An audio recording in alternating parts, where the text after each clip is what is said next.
Misamoritande nongona bunga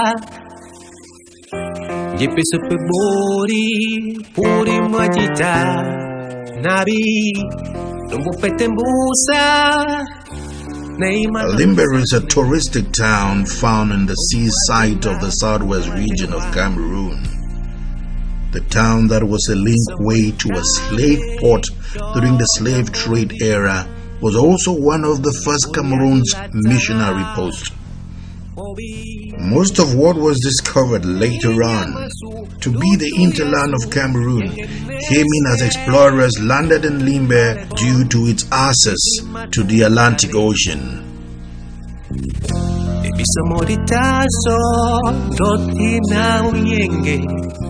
Limbe had indigenous people before the coming of Alfred Seker. But history holds that it was Alfred Seker who later on became a missionary who discovered Limbe, leaving the town till date a mission station for many Christian churches.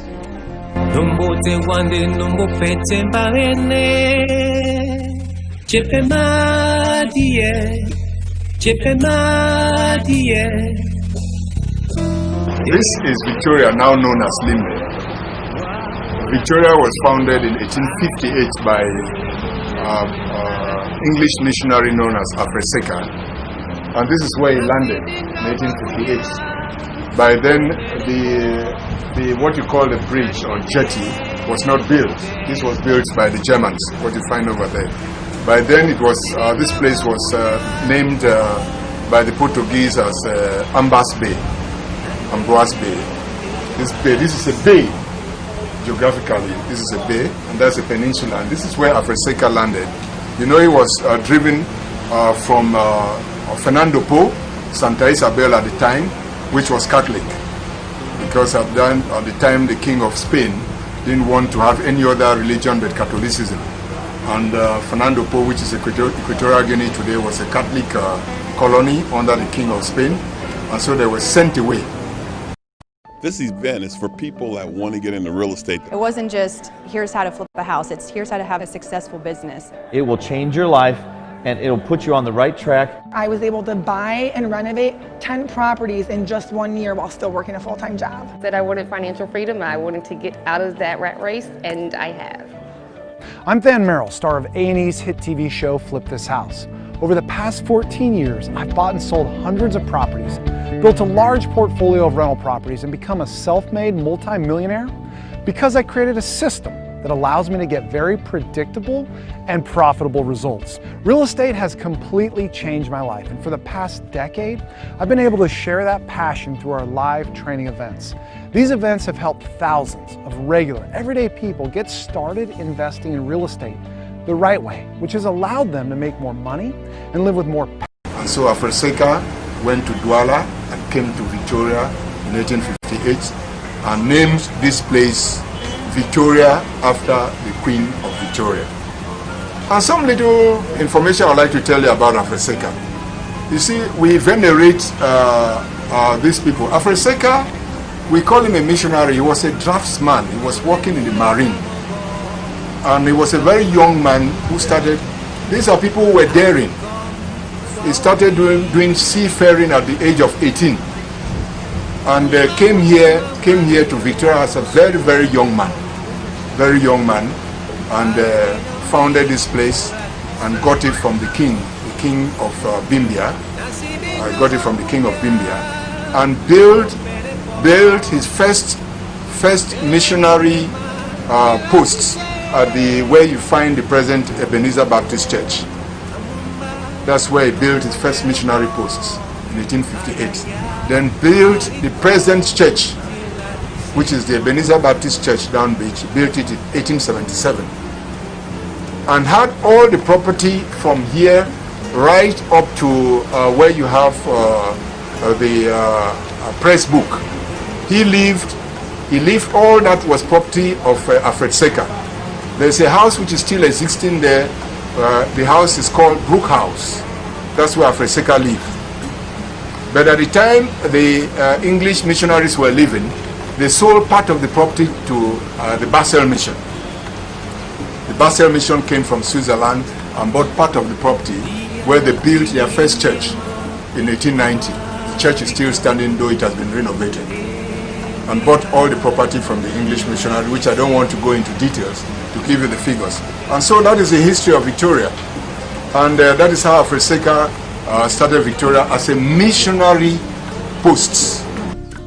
Afreseka had named Limbe after the great Queen of England at the time, Queen Victoria. Victoria was later changed to Limbe, with doors, racing, and many different meanings given to that change of name. With time, when we started Cameroonizing, we had to change the name from Victoria to Limbe.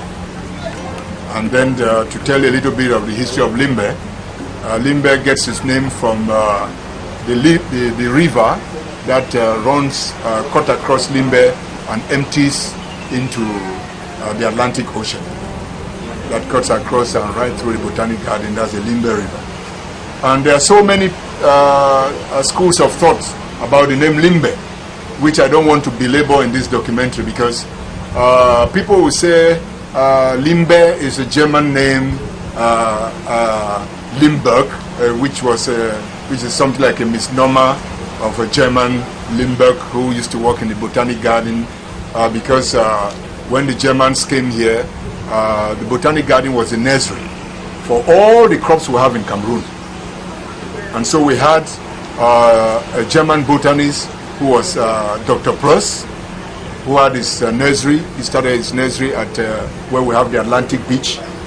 And then we had Limburg and others who were working. And some people think that that name is Limbe comes as a deformed deformed name from the German name Limbe, which me personally I don't believe in as an indigenous of this place, because Limbe is a geographical feature which has always been there, and Limbe gets its rise from Busumbu, and Limbe meanders from Busumbu in between and cut across the whole Limbe town and empties into the Atlantic Ocean. And Limbe, it may be the way we believe that is a real native name, because Limbe, we say Laimbe. Laimbe in the native parlance in Bakuri means meander. So Laimbe is the river that meanders from Busumbu and empties itself. So that is how we get the name of Limbe. We get the name of Limbe. So that is another school of thought. With its closeness to the sea and the coming of civilization through the first visitors to Cameroon, the cosmopolitan nature of Limbe had started growing since the 17th century as people migrated from all over Cameroon to live there. Also, missionary workers had followed the mission from other countries to Victoria, and they also started families there.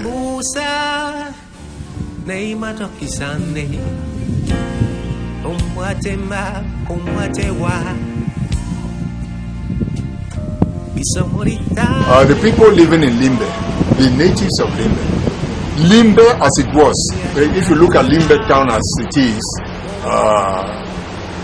people, the inhabitants, just like back in their village, there are some areas which are not inhabited, but there are villages around, and people can move. People can move to that area.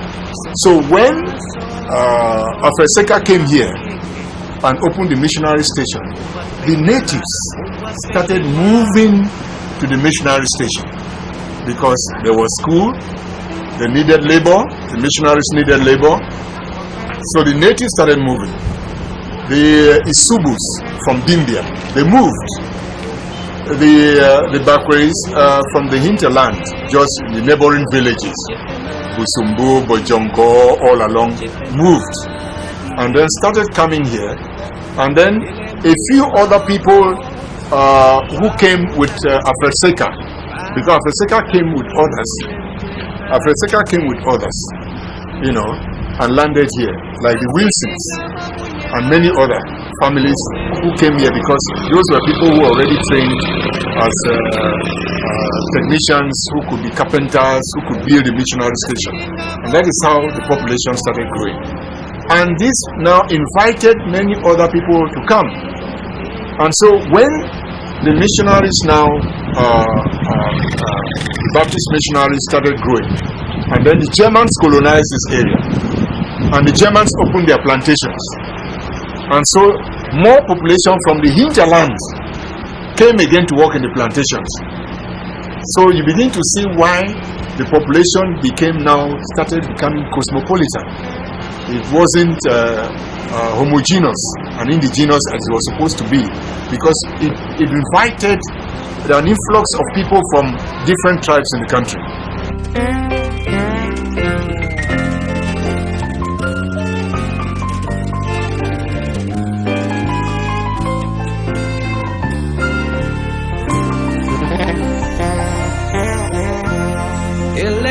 Mamongo kamba arikom waopi umamule mamwami. As people came in, the activities of Limbe kept growing too.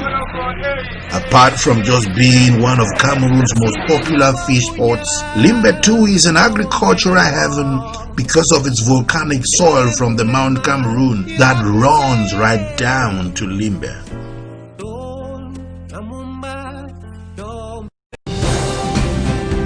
The fact that I could invest in real estate, someone that had no experience at all, no knowledge, I've done something that I never thought that I could do. I've never been to an event or a class that... Yes, farming, fishing, and hunting, but now it's diverse. Limbe per se, you can say, is the breadbasket of this country. Because when you look at Limbe, it's just that people try to downplay Limbe, by extension the southwest. When you look at Limbe and look at what we have as natural resources, there is no other place in the whole of West Africa that has a good natural place to build a natural harbor, a deep sea harbor, other than Limbe, in the whole of West Africa. And so this place has always been good for maritime exploitation. Limbe is the place that hosts the only oil refinery in the country. Limbe is the place that hosts the headquarters of the biggest agro-industrial concern in the country, which is CDC, the second employer after the state. Limbe is the place that hosts the best shipyard in West Africa, even though it's being downplayed, but it's going to develop. Because when it started, people used to bring platforms. You see behind there, you can see oil rigs still standing. There are oil rigs that come from different places, from Angola, from Gabon, from Nigeria, to be repaired here at the shipyard, and from others. And if you go far into the sea, and you see all the oil platforms which are there, with all the petroleum companies operating, they have no other better place to repair their platforms or their oil rigs other than the shipyard here.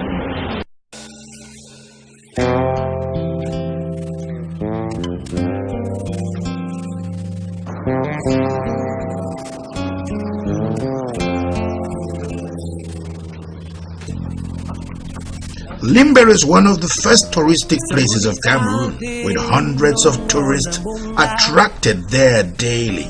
Its natural sights like the sea, or the blend of the magma from the hugest mountain in West Africa, Mount Fako, that levels right down to the sea. Its gardens, its hospitality, and other factors.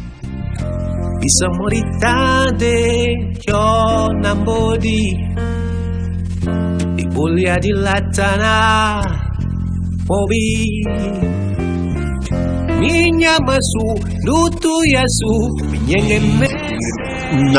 you have the Botanic Garden. When you look at the Botanic Garden today, There's no other town again you can find, I think, in the rest of Africa or West Africa, where you have a big and beautiful forest in the heart of the town. That is, when you look at it from first sight, you won't even believe that it's a place. The Botanic Garden. That forest has been reserved from 1884 up to today, even though it has been reduced to what it is, because Botanic Garden extended at the time of the Germans. You can visit the Botanic Garden. You can visit the Wildlife Center, which started at the zoo, or the Zoological Center. You can now visit Bimbia, which is an historical site, which is going to be developed. It has become a national heritage. And the Cameroon government and other international organizations are fighting for Bimbia to become a World Heritage Site that will be taken over by UNESCO. And we pray that that should come as soon as possible. And then you can visit the lava flow. The 1999 lava that flowed from the mountain down and ended just about a few kilometers from here. And then there are many other sites. You have the Lake Nachtigal at the Buncha. Then you have the beautiful islands you see here. And there are many other places, of course. Then you have the beautiful hotels and cabarets and restaurants. And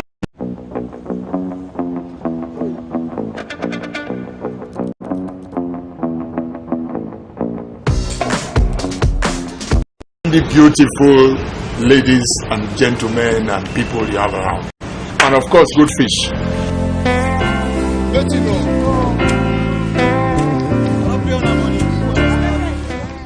Adding to the touristic potentials of Limbe is the Bimbia National Heritage, a slave port that history says thousands of slaves left Africa through the slave port during the slave trade.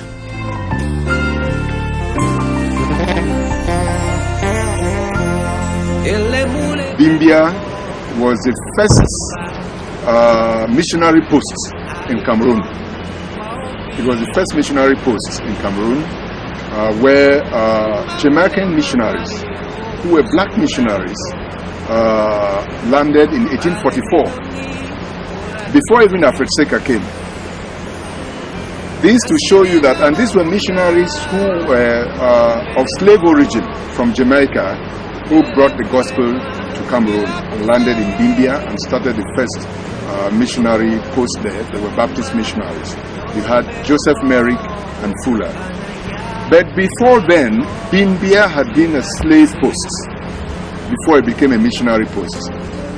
A slave post in the sense that slaves, it was a place like we can compare to the Gorée Islands in Senegal, where slaves were brought from the hinterland and were brought to Bimbia, and the relics are still there.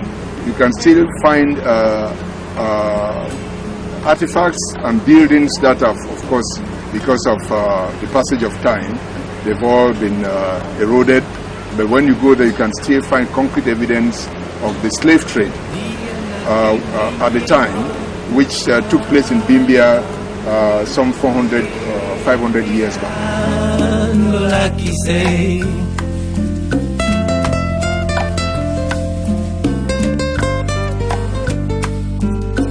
With the coming of decentralization, Limbe has recently seen more development. Limbe has 3 subdivisional councils, Limbe 1, 2 and 3, all of them under the Limbe Urban Council. The Limbe 2 Council, which is on the way to Batoke, has recently seen a skyrocketing development since decentralization, with many people investing there.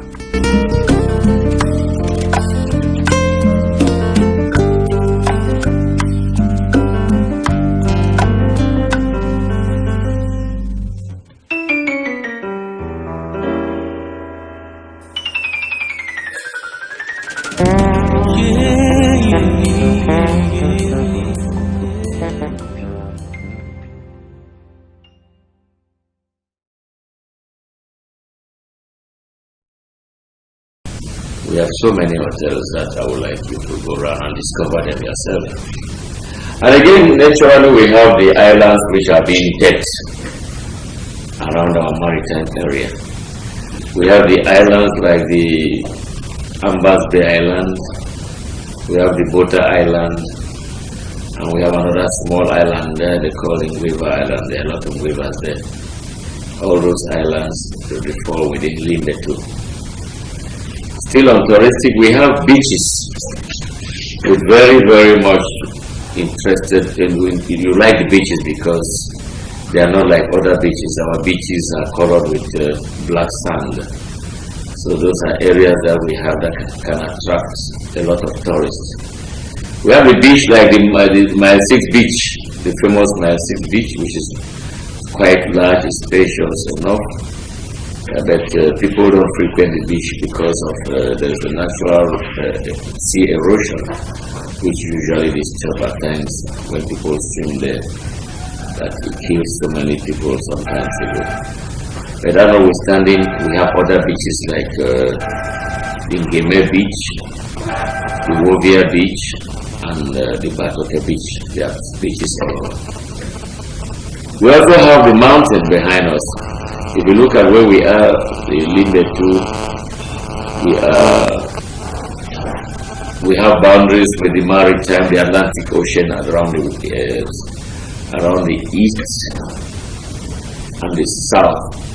On the north, we have the mountain, which is behind us here. So these are areas that can attract a lot of tourists within our subdivision.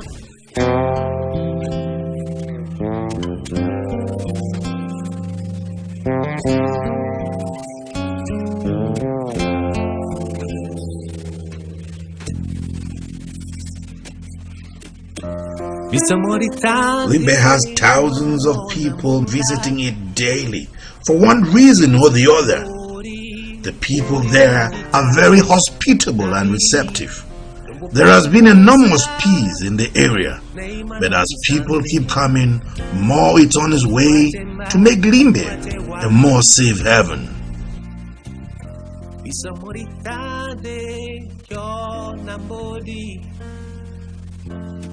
Oh, in fact, there is no other place. That is why Limbe is known as the town of friendship. Priceline can save you up to 60% on top hotels. There is no other place which is so friendly than Limbe. You know, that is in Limbe where you can have people come from all walks of life, from all religions, from all tribes, intermarry, live peacefully, enjoy themselves at all levels. And in fact, it's cultural diversity and integration. Limbe is a microcosm of cultural diversity and integration of Cameroon. And if I was given an opportunity to ask government for anything, for the first thing I would ask to develop the area is for us to have roads to farmland areas, because immediately a road passes everywhere or anywhere, development will always follow. And again, now, if I were given an opportunity to ask government for something which is very important now, because of the crisis that we are facing, this Boko Haram set, which is a pain in our necks, I will ask government, and this is very important, what I'm trying to say, I will ask government to equip the police and the gendarmes in my subdivision, because we are at the borders. We are the borders, we share borders with Nigeria. From here to Nigeria is not far. If you take a speedboat from here to Nigeria, it's barely 2 hours. We share borders with Equatorial Guinea. And we have a lot of beaches around the maritime area. We have a lot of landing sites around the maritime area, whereby people can land at any time of the day, at any time of the night.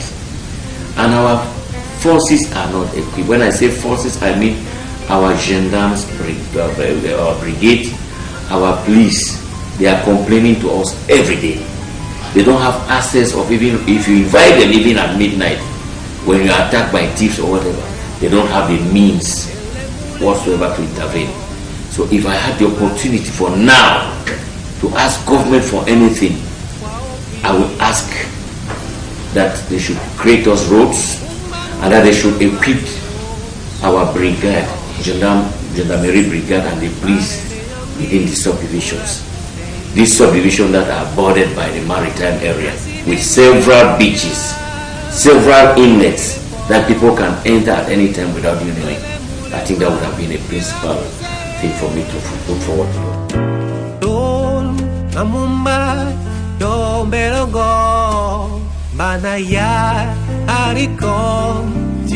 If you are a visitor visiting Cameroon and you don't visit Limbe, you need to come again.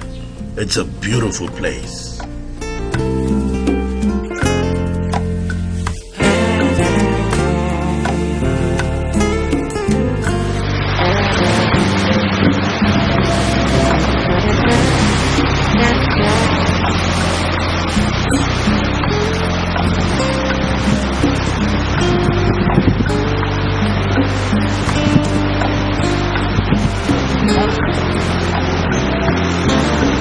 Dia nating inyong harikon Emeyan lelaki say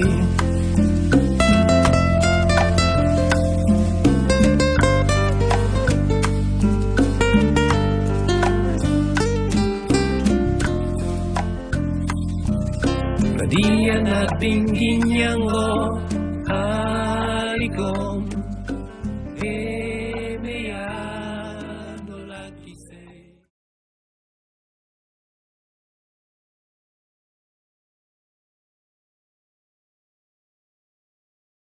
Priceline works with top hotels to save you up to 60%. These are all great. And when you get a big deal, you feel like a big deal. Priceline. Every trip is a big deal.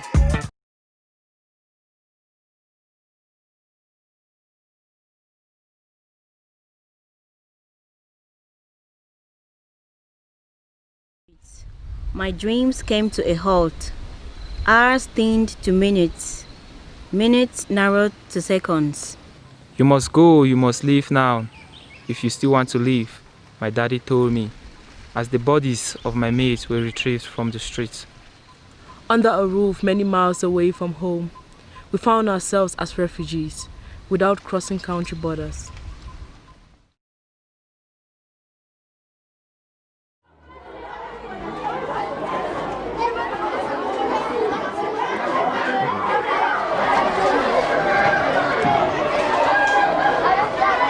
Dust. We have dust. Where that a uniform?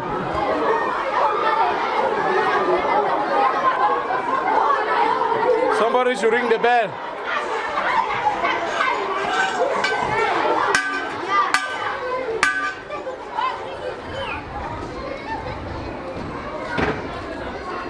Where class 1 as of now, I'm having about 137 children. It's class 2, about 124. Class 3, I'm having about 148. The tapis, there are 2 of them here. Tepi Norris Tima from class 3. And Tepi Alain Tepi from class 5. These 2 children have serious problems because they came here just in January, some around mid-January with their mother, called Madame Tepi Quinta Api, who explained to me that she's just a grade 1 teacher, but teaching with a private institution, very low salary. These children who have been displaced, some of them have not been to school for 3 years. So when they come now here, they look at schooling being a new thing all over to them. Hey, if you are P, you go to class. Quick.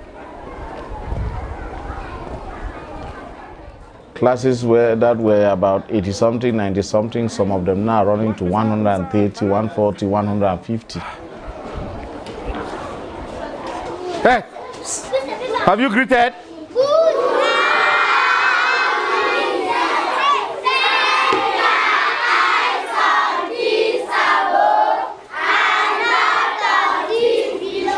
Yes, there are too many children here. It's obvious because about 1/3 of this class is made of displaced children from the northwest and the southwest. You have finished the correction.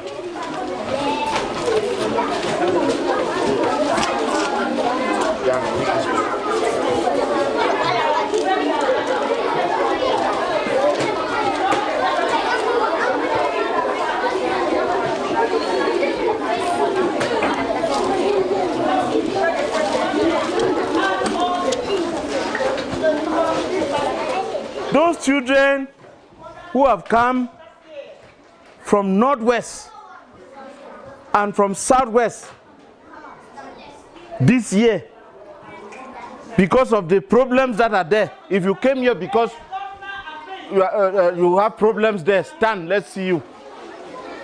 From Boya, from Kumba, from Kumbo, all those who are coming from there, stand, let's see you. And all of you should be sitting. Sit, everybody sit. Where's Tepi Norris?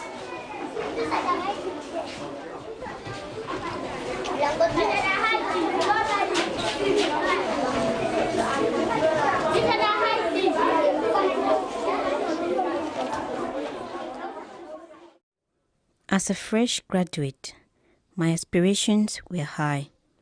Then tensions rose as the town screamed in demand, and soldiers invaded the streets. Hours thinned to minutes, and minutes narrowed to seconds. Never did I imagine the distance between harmony and violence to be so thin. Popping gunshots like popcorn was the undesired music that we listened to. What once had been a conflict had become a crisis, calling for war. All life that was not armed came to a standstill. My dreams came to a halt.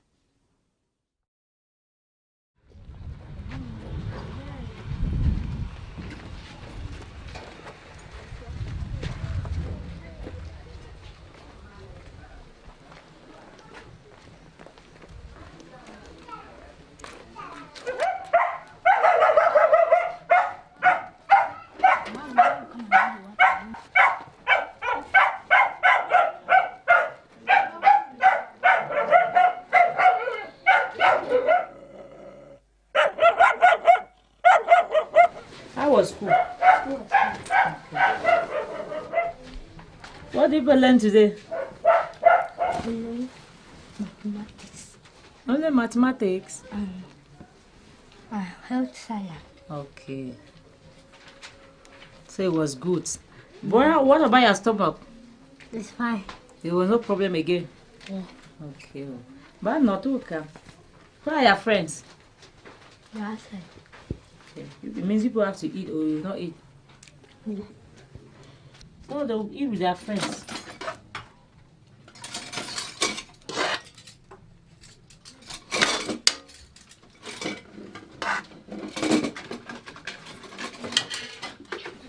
I am Tepi Quinta.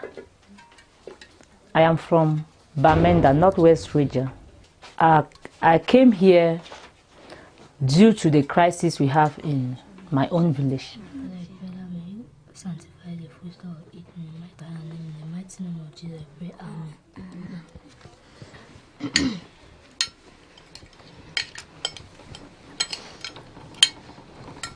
With ignorance of the mineral and natural resources in the interior of Africa,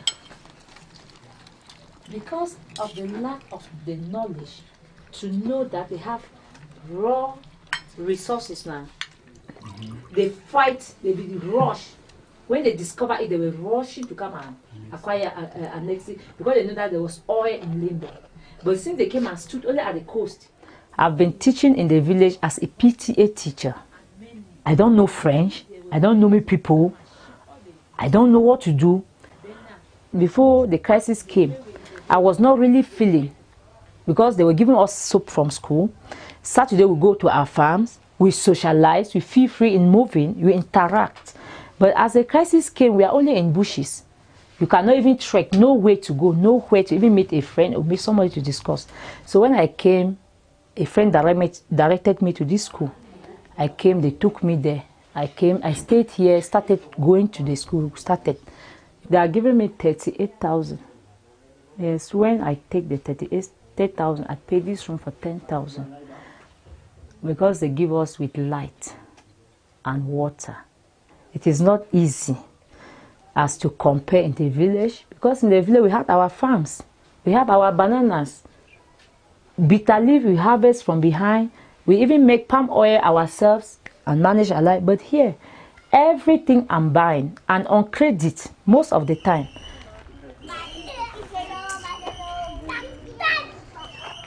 Even somebody insults you here or say anything to you that will hurt you, just pretend as if you have not heard.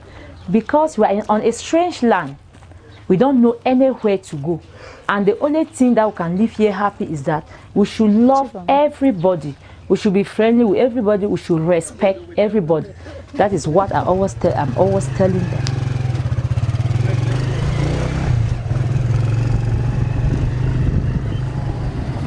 Ce n'est pas 200. Non, c'est 4.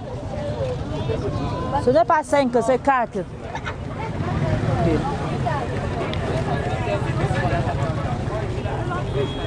Où est 200? Elle restait 200.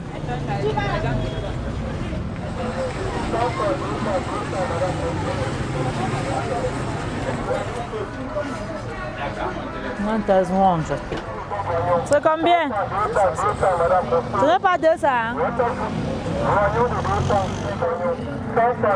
Thank you. Merci. Mou. Au fire pepper no. Au côte gauche de.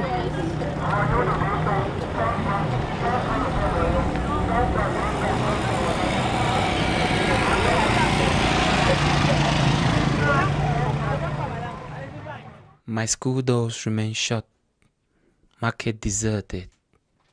Those who dared to go faced threats of knife cuts in their fingers. Feeding my pigs became a luxury, and each new day body laid in the street. You must go, you must leave now, if you still wanna live, Dad told me. When the raid started that night, my bags had long been packed. House by house, we heard them getting closer. By dawn, I was gone, and all I had left behind. But what about those who remain? What about home?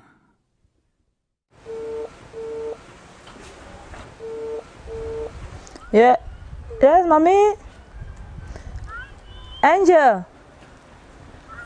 How are you? You are fine. Daddy is saying that I should greet you, Alain, boy. And Anna. I should greet them also. Kiss me now, kiss me. Clap for yourself. Bye-bye. Bye. There are my 2 sisters in Bamenda with my 1 daughter. It's my younger sister. They were also there. She also graduated from teacher training. She was teaching in Bamenda. Due to the crisis, she said she would not go. She's her in Bamenda. That 2 of them that are there in Bamenda. A 20th of November, Tuesday, about 7 something, that they called me through my phone that my father is killed. The people that killed my father are the boys that are fighting this thing. I don't even think to go back because no mother, no father. To me, I believe I'm already a stranger. And again, my children are here, my brothers are here. I don't have anything to go there again. My elder sister struggled to complete it before. Even my registration, I suffered a lot because she suffered, begged money until before she completed my registration. I'm a student, I'm going to school. When I return back from school, the only thing I will need to change my dresses, ask food from my elder sister. When I eat, I sit and read my book. The next day back to school. I hope I could go to Batibo when only the ongoing crisis is over, because going there, my life is in danger. But being here, I'm somehow protected. As I rested my bags under a roof many miles away from home, we cried tears of uncertainty. Bonjour, ma mère, they said, but I felt their eyes staring at us. Fleeing mother, daughter, and grandson sharing a small room. When butter and milk disappeared from the breakfast table, and we rationed the little food we had, I kept my smile to spare my mother's heart. When they called me out on the streets, I lowered my head, afraid to speak my mind. Yet I'll build a new home, continue what I have started. I am strong indeed.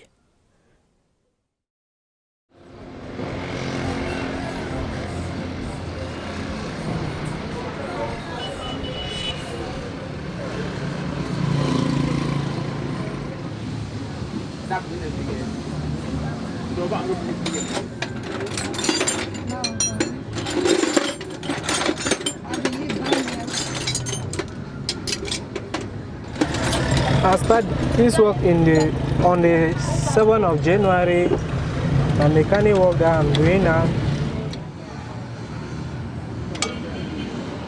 So from my house to the work site is £600 a day.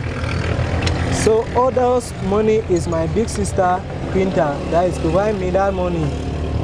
So I don't have any job that I'm doing here to have money. It's only to come and learn from my work site.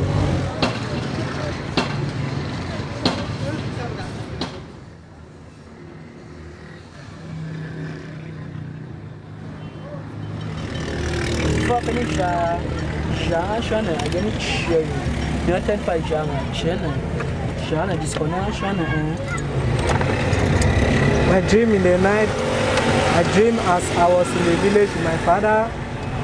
The dream is always coming to me so many times. We were in the house, cooking with him, I'm talking with him, and laughing and playing. So after that, I get up. I cry in the night. I wake up like that in the night, I cry. After crying, I kneel down and I was pray. I pray that day I thank you for bringing my late father to me. I'm so glad for that. But I pray to you that let he be your right angel, Michael, and let he fight against his sin battle, the people that connive to kill him. Let him never forgive them. Let them also fight against the people and also kill the people. Let the people shall never forget. The suffering that you are suffering here is not what we were supposed to be doing. It's because we kill our father. That's why you are suffering here. And I pray like that. I say amen. Amen. I also told my sister, she also told me that we should forget about Papa, about our father. Our father already died. So the only thing for us now is to be praying and know what will be in our life in the future. My life in Bafusam, yeah, I'm going to try to look what will be good for my future here. I don't even know. But to think about Bamenda, I don't even have any idea to be Bamenda about.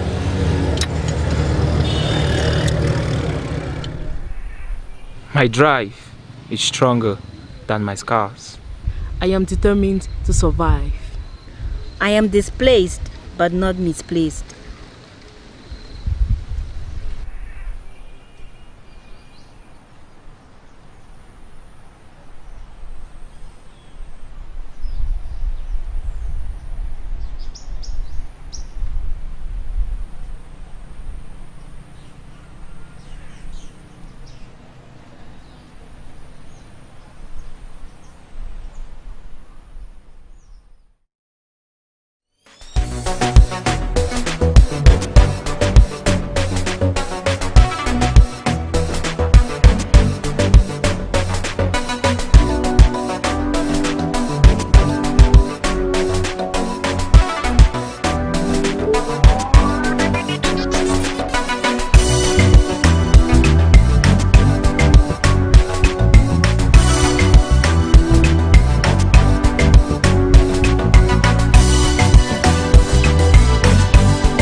Tambaga. Few people will relate, right? But come to think of it, I'm talking about Abakwa, or Old Town. The neighborhood that gave genesis to what is today Bamenda, the regional headquarters of the Northwest region of Cameroon. It is home to some of the biggest and most renowned families, a true reflection of Cameroon's diversity and integration, a place with a unique history and reality. Come with me for a new discovery in an old town.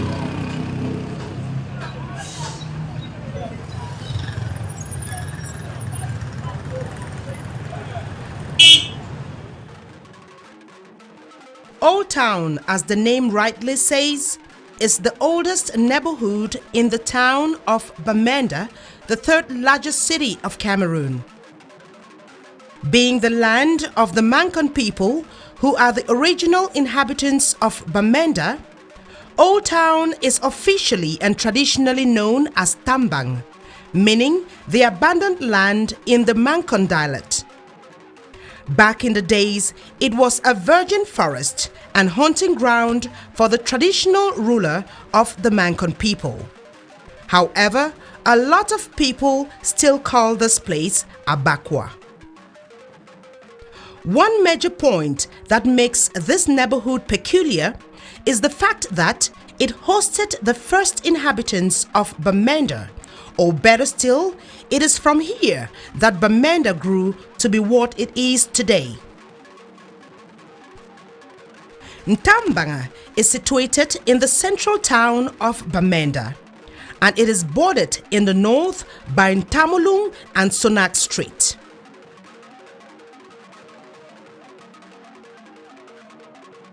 South by Big Mankon, west by Aziri and Commercial Avenue, and in the east by Mendankwe and Station. Present-day Ntambanga, also known as Abakwa or Old Town, covers an area of 7,005 meters square, with a population of some 22,000 people. But this evolution came slowly but steadily. Despite divergent opinions about the history of its genesis, it is generally accepted that Tambanga started off as a marketplace within the vicinity of the present police station. Now the old town here is started because this army, after the Second World War II, the ex-soldiers from Nigeria everywhere, they knew them as Bamenda people. So when they were coming back, they all settled here. And this place at that time, it was called Abakwa, just like you have Abakwa in Calabar, because anywhere the army settled is Abakwa. And as a result of that, traders from all villages, they were coming to sell their products here because of the ex-army people, whether people from Kambe, Wum. Once you are an ex-army, they settled here because then it became a small settlement. They called the name Abakwa. Hausa people came first to live here in this town. According to the history, this town was a hunting place for the fun of Mankon. So he named it Tambang, not Abakwa. Abakwa is not our language. That's why he named it Tambang. In the other time, they came in here in Abakwa town because of the market. The Hausa people had a market up there, of which you people have not seen. Where the public security is, that was the market. Some of the things that my father told me about Old Town is that from the time they come from the village, which is Boom, they settled here in Old Town. So they are the first people in this Old Town where, Bamenda Town started. So they are the very first people that started here. And, one of the problems that they told me is, when they settled here, as the Hausa people came from Kano, As the Hausa people came from Kano, you know, they come and meet the Germans up at the station. So they bring them down in the compound, in Boom Quarter there. So, you know, the German said to my father that they should send them a little bit far away because they are making noise. They have something they call it Makalango. So they told them that. So they sent them, you know, at the other side of the town at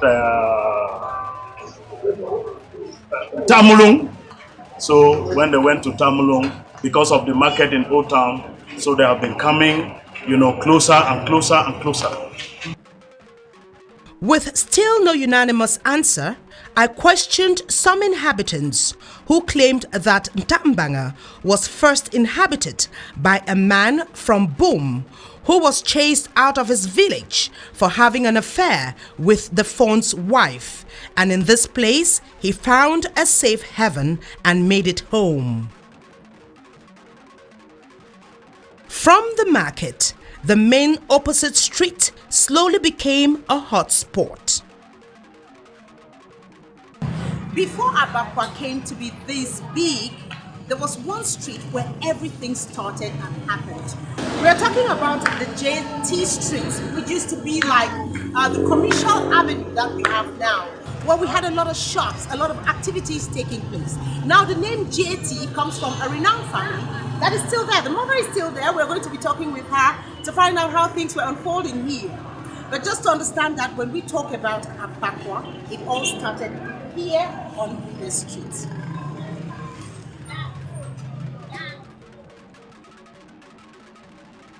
The double doors on these houses indicate the presence of shops, an activity that still persists till date. This avenue that also attracted soldiers returning from World War II was named after J.T. Ndikum, a former soldier who is today of late, but his wife still lives here. Ma JT sits on her doorstep throughout the day. Age is no longer on her side. Her legs can take her far, and her eyesight can capture only a few meters. Memories are scattered, and she vividly remembers life with her husband back in the days. My mom be picture, my ain't go see by. You never know JT. Face saw there. Ain't I see a picture? Marry me, may you go stay for a be the drum for somebody. Because a water man for Bansa over 6 months when I make it. Where I hold my face to do. If you be some play, they don't contact deep play. They different because JT belong. No be deep play be big load. No began to them. No be used to be big drama. From one great name came several others. These people either invested and made a name in Old Town, and their legacy have stood the test of time, while others had children who are making a name. Names used to identify streets as a tribute to their contribution to the development of Old Town. Panguchi was a businessman. My husband, Mr. S.A. Mufo, was a businessman. At that other side, Pa Henry Tenyi, the father was the first businessman in town here. Pa Gwanula, then Panguchi, Pa Mufo, my husband. Going on, then a little while, some of the youth spring up. People like Pa Chinda, Michael Mufo, late Muma of late, those are of late. Max Awaso, the father of Anna Kilo, started this place. Then you have JT Ndikum, this ex-serviceman. Then you have Dick, my man from Akuk was up there, was the first man to open a bar of that time. So those are the then we have the Bangu, the photographer, he was the first photographer, the father of this one, using that old camera in those days. The New City Hotel, standing strong, tells of the presence of late Pa Kilo, one of the wealthiest business baron of Cameroon. Some of his daughters, Dr. Asheri Kilo and Caroline Kilo Barra, today top national and international administrators. Ntambanga can also be proud for being the birthplace of Alhaji Baba Dampolo, one of the wealthiest and most affluent businessmen in Cameroon. Another great name is the Adeso family, especially Dr. Adeso, who owns one of the best private clinics in Bamenda. Another prominent name is the Chinjes, the family of Eric Chinje, a renowned international journalist. Not forgetting the Chotu family, the son, one-time Cameroonian ambassador to Equatorial Guinea. On these streets and in this house is where Dr. Mbayu, eminent Cameroonian diplomat, grew up. Lest I forget the Ambayas, and the list goes on. The names are many, and if success is contagious, walking these streets might earn me some.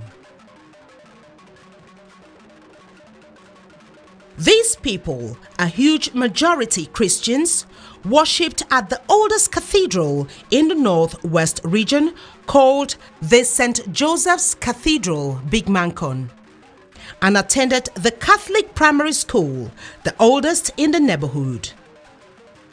These structures that have stood the test of time still serve the population today. Way back, people lived life to the fullest. Going through these old pictures, they smile, thinking of the good and bad times. It's when one ex-army man, because of honey, he wanted to seize honey from a trader in the market here, and the fight started. Then the man killed the ex-army man killed him. Well, people did not react. At that time there was law, so the army man was arrested. The happy thing was just the collaboration at that time between all villages and everybody here. We were just like brothers in the old town here. And there was an association formed as Abapa Old Boys and Girls Association, where we used to beat and we chat. Unity was their strength, and they came together at their hot spots, sharing beer and locally made alcohol called sha and palm wine. The people loved music, and the first live band was in Golden Fleece Bar, where the people danced to songs by JB Jazz and Bongo Sequoia. Just as music was trending, so was fashion and lifestyle. The outfits changed as well as the hairstyles to suit the times and season. Wondo. Wondo is a type of short blouse like this. Men used to wear wondo, and then men to wear turu. They call that bashi in those days. As the time was changing now, clothing started coming. They started selling salt in bags. So people were using the empty bag to sew their trousers and so on. They used to sew this wrapper gown, gada, and throw it. They used to show sometime wondo in the villages with a blouse on the wondo. They tie it on their waist, then fly the blouse on wondo, short one. They used to wear beads even here. On their knees. Wear beads, dress themselves with nice beads. In the market up station, they buy a shakeable. That clothes that dances. Shakeable. You wear it before it's moving. It will blow up. We call it shakeable. Gather waist and so on. Men were showing jumper over lapa material and khaki trouser, short knickers. When you wear long trouser, you are called master. The market and hectic lifestyle must have been a motivating factor for the cosmopolitan nature of Ntambanga. This neighborhood can best be described as Cameroon in miniature, literally hosting people from all cultures and religious backgrounds. For easy administration, the neighborhood has today been divided into 3 major units: Ntambang 1, 2, and 3. And within these units are 16 smaller quarters. This is Hausa Quarter, or call it New Town, because it was the first quarter to establish itself after Old Town. The presence of the biggest imperial mosque as well as several other mosques tell of the prevalent Muslim community. The Muslims here are mostly tellers, butchers, while others sell roast meat or soya. The women are involved in petty business and are specialized in the sale of korokoro and adakwa, all snacks made from groundnut paste. The Boom people, suspected to be the oldest inhabitants of this neighborhood, are crowded in Boom Quarter. For long, they had the monopoly of the sale of kerosene, but as time evolved, they diverted to the sale of corn and groundnuts in all its forms. The Ngemba people, who are the original owners of the land, are scattered all over the neighborhood. They own drinking spots and sell cooked food, especially achu, a delicacy of the Ngemba clan, as well as fufukon, huckleberry, and katikati.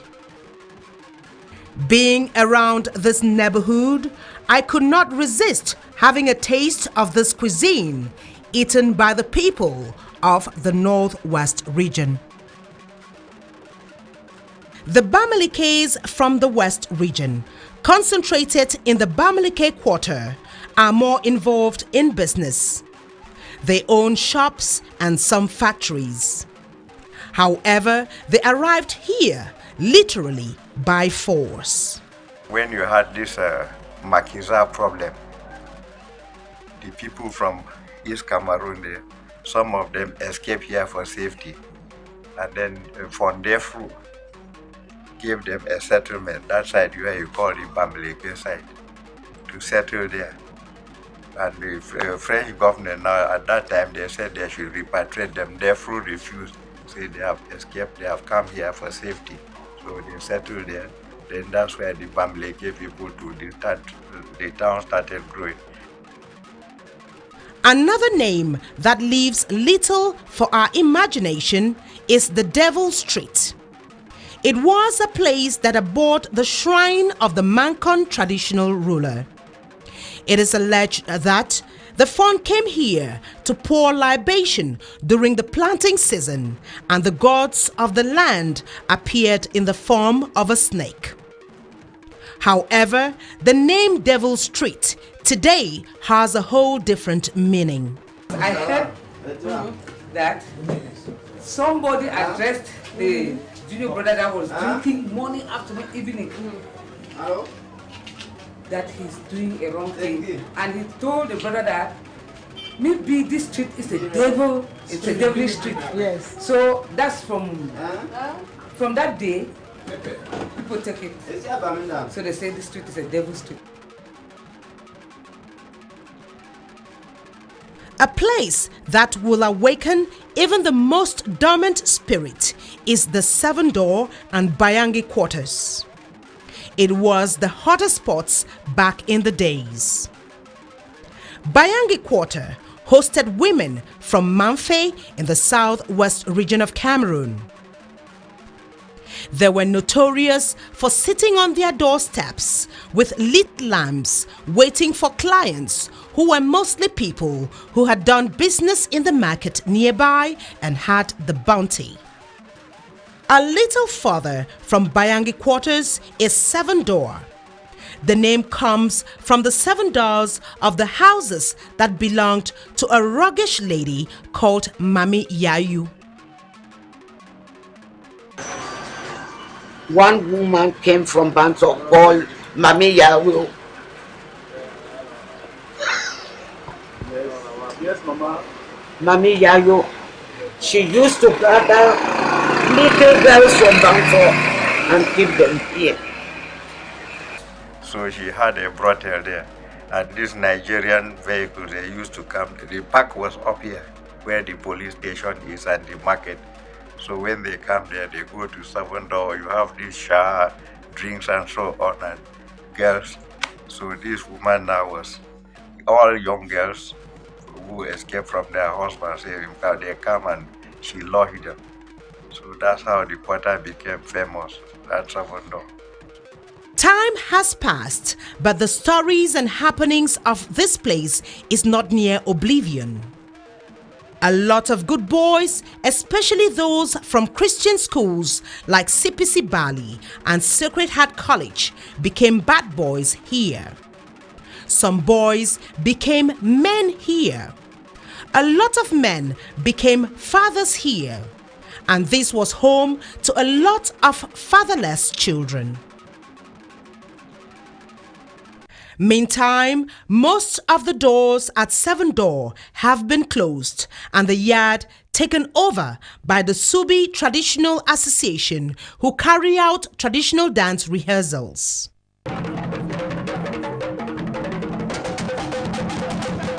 New families have taken up homes and doing more respectable business, thus slowly wiping out the old picture. More so, 7-Door will be remembered as the neighborhood that was the springboard of one of the greatest educational visions in Cameroon. It is from this place that Pa Young of blessed memory started his typing school, which is today an education and sporting empire. Ntambanga, Abakwa, Old Town, 3 names for just one neighborhood, is telling of its uniqueness in terms of its history, realities, and people. A neighborhood born from a small market to become the root of an entire town. An evolution slow, steady, and intriguing. A fascinating story for another day.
Well, hello there. Today we're going to some very far place. We don't know exactly where that place is, but it's after my 8th here in Bamenda. And we're here with some friends who are used to the cow business. They own cows and they are taking us to somewhere far, far inside this road that we've been moving. We've been moving for quite some time, about 30 minutes on those roads, and we're going to be meeting some herds of cows. Our intention here today is to find out how cows live with human beings. Now, you see, we're practically out of town, and we are going to the hills, where we will be finding out the Ganako. Lots of people talk about the Ganako, but now we want to live with them, see how they live. Well, at a distance, we're already seeing a couple of guys on the left. Okay, which means practically we may have already gone to where we are supposed to be. It's okay, this is Ardo. Okay, we are very grateful. So we are very, very grateful. We have finally gotten to a point. The Ardo here is the person who is the chief. He's the one in charge and is the one that's going to give us permission to do everything that we'll do here. So we will definitely be showing you things you've never seen before, as usual. So join us. Let's go find out how they're gonna go.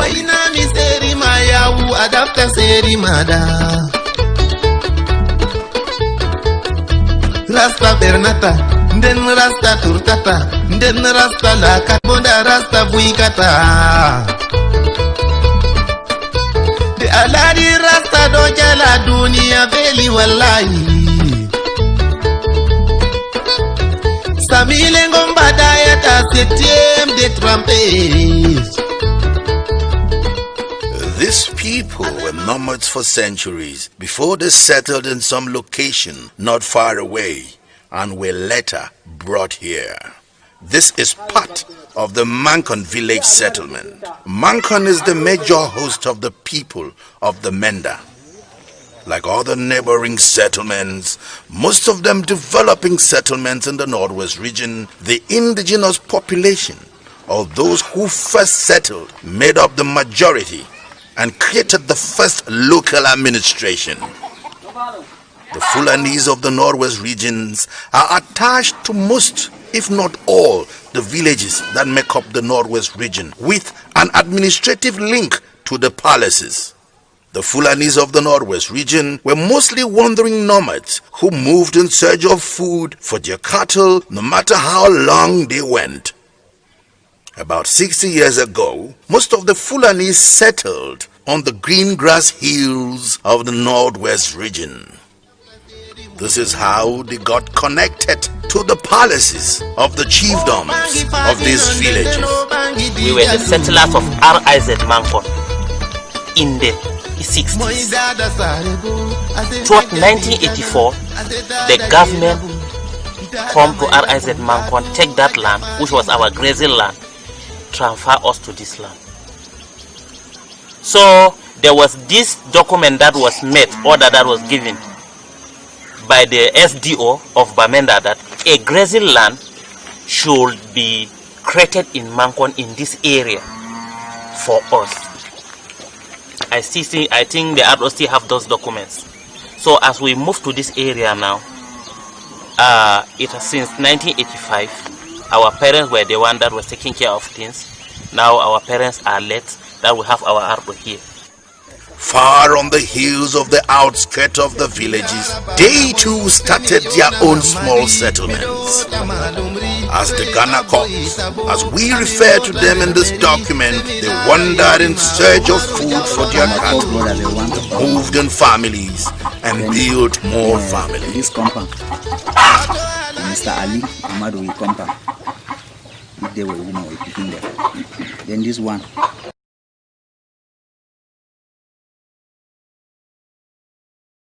Amadu na compound that way picking them. Then for ya, then what you come and picking them with the stadium. So now we for the step for the compound.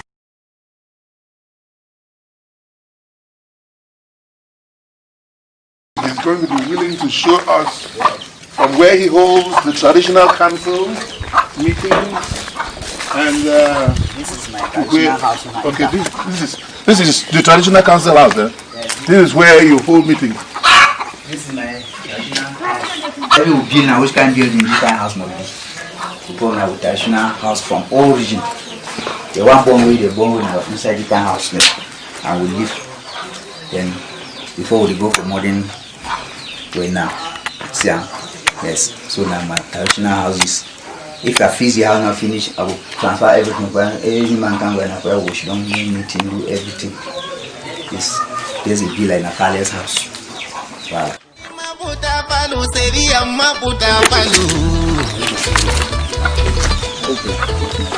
To father baby bo, dole milara bana moi, milara baby na father madai daya tako. Now which kind of farming you do? I mean, which kind of plants do you do? I plant corn, plant beans, colocassia, cuckoo, yams, planty, banana. You sell that one them or only for family use? No, I sell some. Then we do some for family use. And I can get paid, mangoes, all. The mangoes are from Humboldt, 1985 was planted. We paid all for ordinary. And it's come for here. Now cemetery. So this place? This place now is cemetery. Oh, Yes, this place is my cemetery. This is my father, my mother there, my brother and some of my sister. Then this one, my cooking there. Then my wife. Then we're my mother-in-law for that side.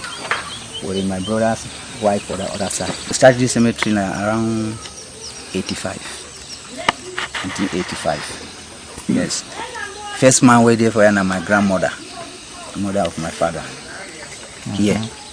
Yes. Then secondly, my small pie son, the daughter. Yes, we did for the then the rest. Then my big sister's son there too. Then with the small one. As their communities and families got bigger, they too built peculiar cultures and practiced their religion. The small families have become communities which are now represented in the Ngumba houses and the traditional councils of the chiefdoms of this area. Here we have Ardo Hassan Amadou in Mankon, Tumbong 2. At the same time, I have Waterhead in Tumbong 2.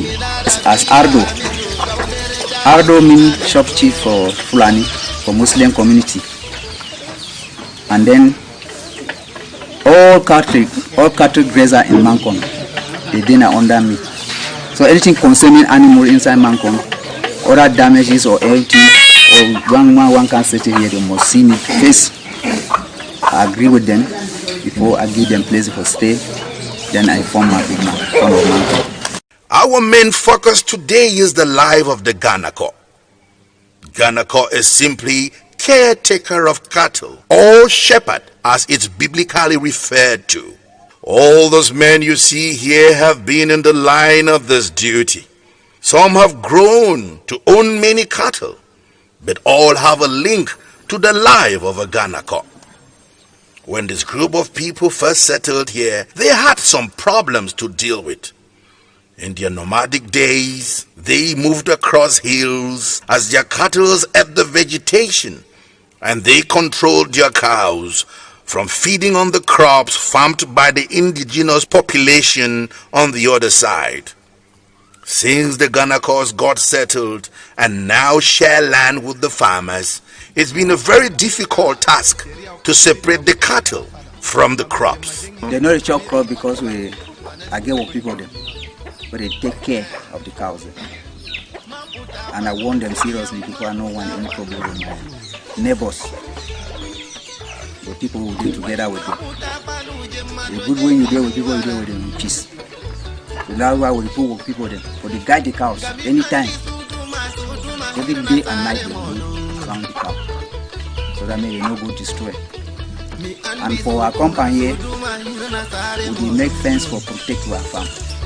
Because the cows if you come up with their fence and today, this sector has been innovated, and the Ganakos just don't wander around but follow a procedure not only to own cattle but how to feed their cattle. From the side area, they will grazing permit. Yes, they will grazing permit.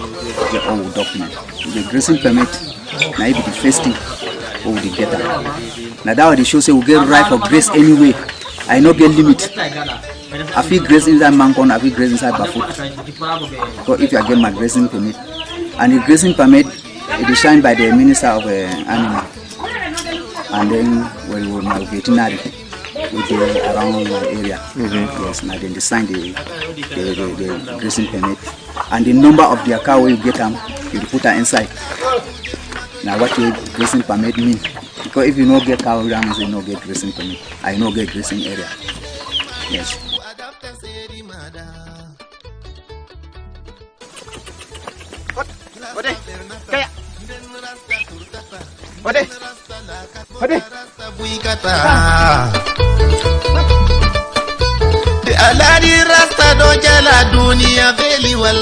We have had our time with their settlement, but the real Ghana cause on duty are not here now.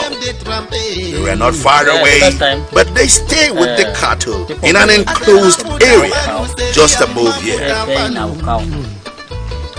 now you know plenty. Whatever they still pay cow, but no plenty. Now few they pay cow. You work 5 months, then give you gari. Man cow, gari means a man cow. After 5 months. That's 1 year cow. Yes. So one day where you work now for 6 months, they give you a vige. Down now woman cow.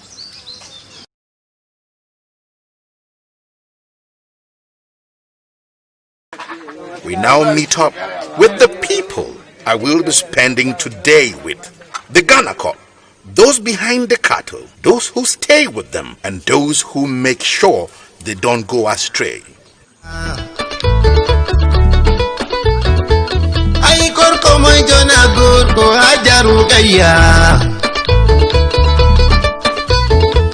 Asema puta padu jemato jengi mi waran komo idafta seri mudu.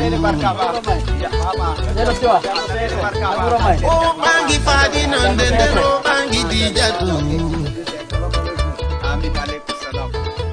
Moi dada sarebo ate haja dijana ate dada jenabu dada maira munjadu haja fadi matu.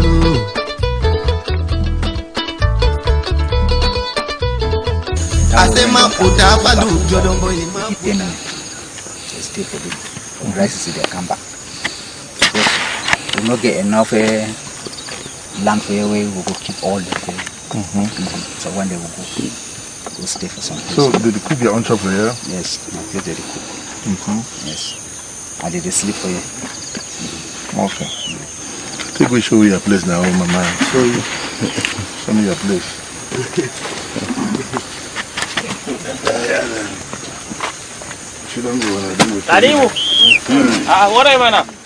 So now, where are you now? How would how would I choose to do this work? Why not you do all that? Like now, if you don't wake up morning time, first you will go move millet. We come with drink or we cook with tea, with drink before we enter work, before we cook something. If we don't cook something, we chop. Like this time now, so we take cow, we go bush, we go feed them. So they come reach 6 o'clock or 5:30. We come back. We put them for fence. We begin prepare. We on chop. Yes. Before we pray for evening, we sleep. Okay. Yes. Then for night, so how would I do for security? Where the no can't keep cow? We did do come for night with the guidance. So one man did outside? No. Or if one man he don't sleep 1 hour, the man sleep 1 hour. And so we did. Okay, so one man must always be alert for go look. Yes. How the cow then they. Yes. When I enjoy when I work? Yes, we enjoy the work. Because we go enjoy because 5 months they pay me 1 cow for inside. Let me say for 10 months you get your 2 cows. Yes. Let me say for 3 years you don't get your own 6 cows. Yes. You come on go. No. I'll begin join them small.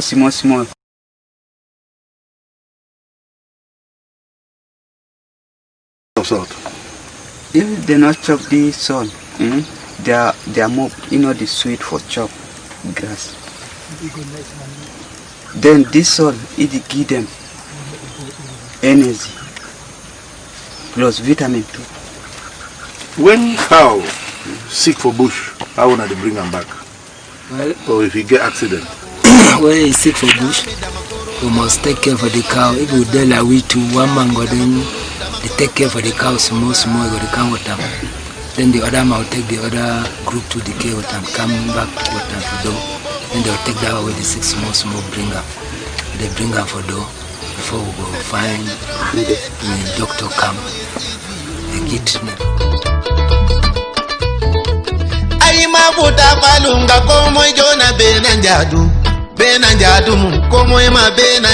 It is exciting to know that despite the huge physical appearances of some cows, they take just a short time to get mature, and their reproduction is also peculiar.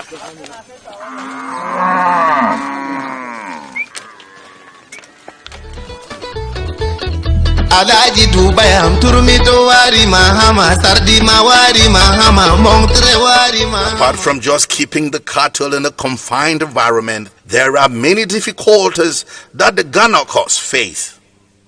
Most of their problems will not be recorded in this document here because they have already accepted them as a way of life. Apart from just supervision and the help from government, their health and that of their cattle is not totally guaranteed. Like ticks, so it will destroy animal. So now that one woman get to take special care to remove the ticks. This is the ticks where they destroy cows. When you leave this thing for cow for 1 year, all these cows then go destroy all. So it starts so when you go hang for cow, it grows small, it suck blood. You see how it don't be, don't flop. And from this, it go fat be so. It go that way come out for the body for the cow fall down. One see that place will be wound. Then the fly go put this thing. Time has come for preparation for us to follow the instructions from the lead Ganakor. The owners of the cattle, who were first Ganakors or former Ganakors, have to go back to the settlement, and we will prepare to take off to the wilds to feed and take care of this flock. Maputa palu, seria maputa palu. Wai maputa palu, jemato jengi miwaran.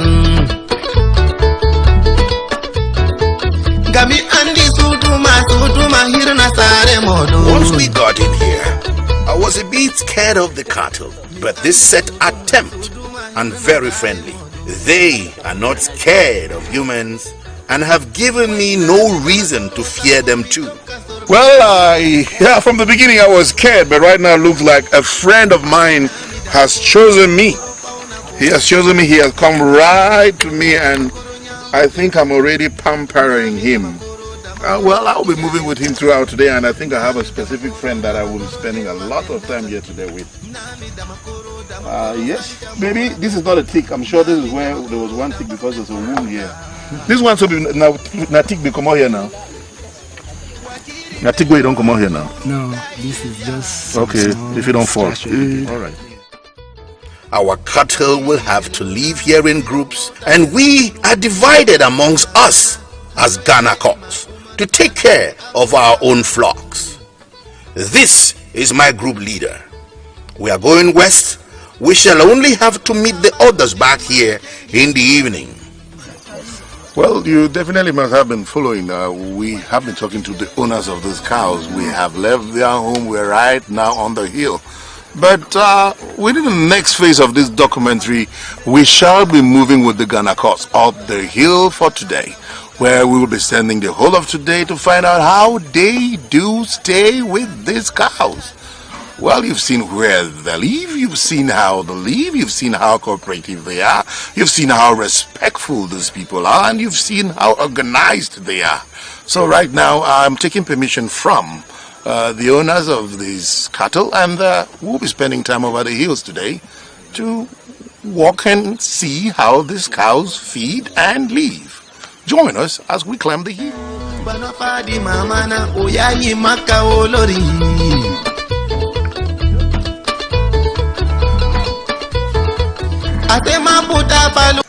All right, so people will remain for some. I'm going to tell you, That one don't come out. You go show your farm. Okay. Take that particular car way to go as straight so.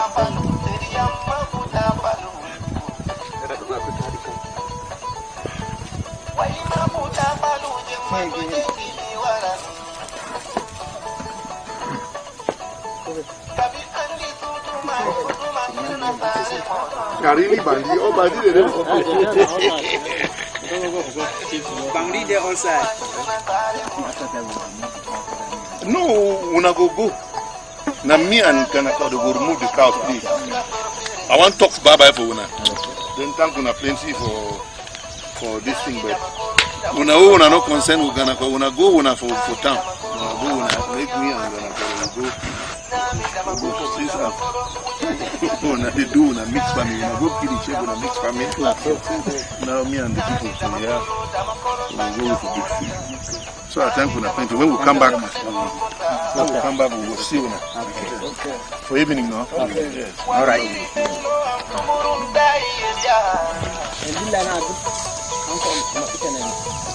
Where did you go for that? I don't want to do the crowd and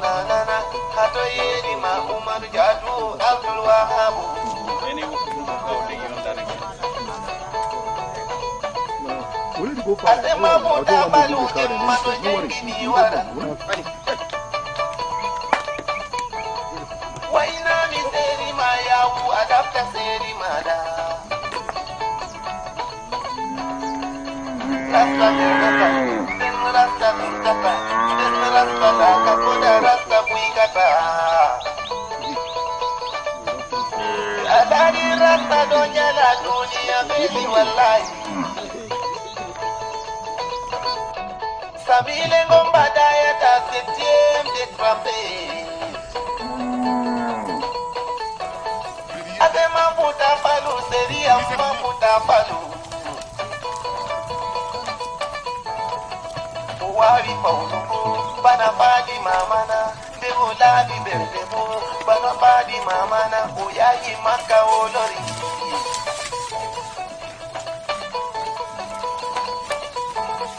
Atema puta palu jemma to jengi ni waran. Ato isa Cesar, midolara abona to apo isa daya. Utumano Cesar ampaba umyafu samno mada.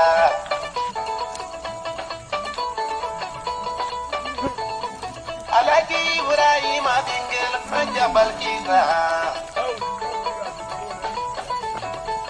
Ay korko moy jona korko hajaru gaya.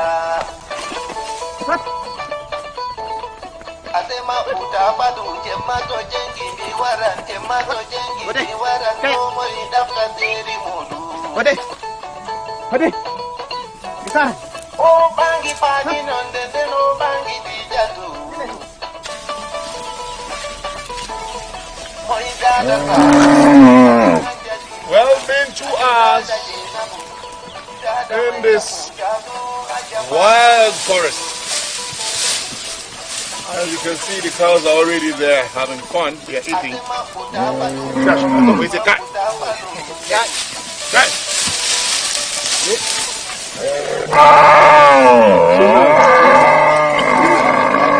So I've got place with them now. So which time we will go back for house when we will see the place with them.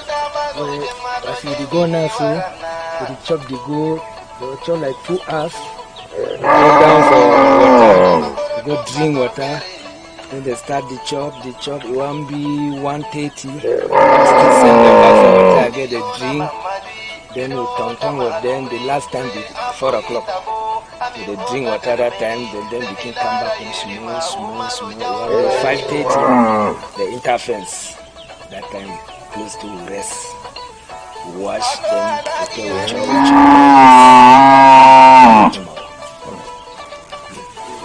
Well, I think we definitely have gone to our limit. 2 hours here is not a bad thing for you, I guess. And while we drop you, we will continue right now to see where we should be ending here. We are right now in the heart of the forest, and we will be with this cow. But now, you ciao, and we thank you very much for being with us there, and you stay tuned, because we have definitely other beautiful things for you, as we have always done. Stay tuned. We'll go do what.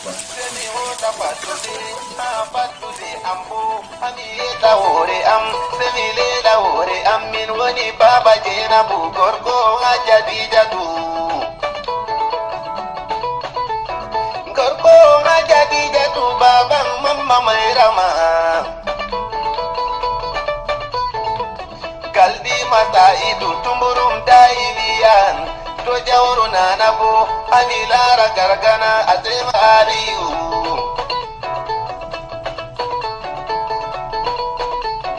ima buda balu seria mabuda balu to father baby bo dole milara bana moi milara baby na fada madai daya ba